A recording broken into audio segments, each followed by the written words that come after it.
Hello， 大家好，我是蚯蚓貓。那我們今天的影片比較特別，我們請到了公會戰的資深玩家 Kirai， 請他來為我們講解公會戰角色的強度表。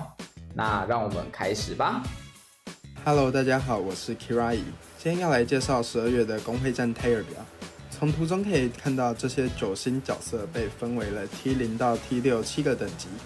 然後這個排版僅代表個體角色在公會戰中的佔比強度，並非是只要全部角色越上面就排起來越強。首先，我們先來區分什麼樣的角色可以排在 T0， 什麼樣的角色又會被排在 T1 呢？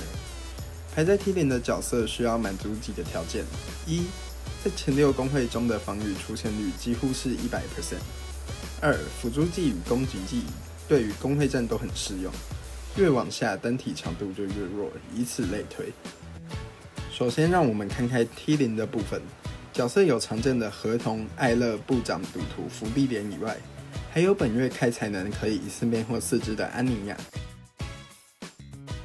又或是輔助技能跟2個能力夥伴分身、9星能力抗魅惑，都是為公會戰而生的寺院跟馬路希爾。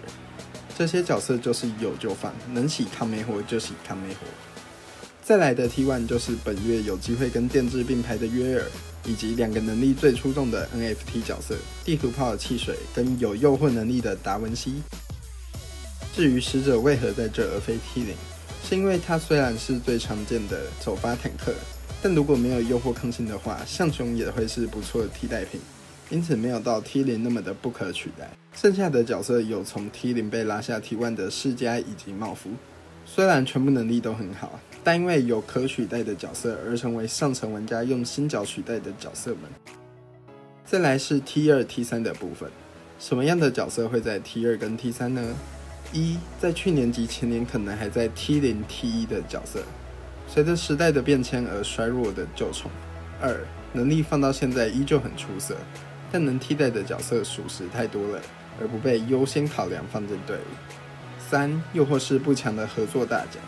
能力普通或生存率低，像是時鐘、魔術、阿奴、艾蜜、慧慧、雷姆，都是昔日必放的神角，放在如今数值卻差強人意或被取代，以及通常只有主塔才會放的聖誕莎莉。剩下的 T4 到 T6 呢，就是能用的寵依照強度排下去，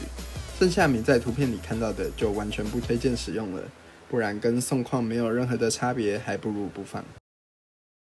你對於公會戰有什麼看法呢？在下方留言告訴我吧。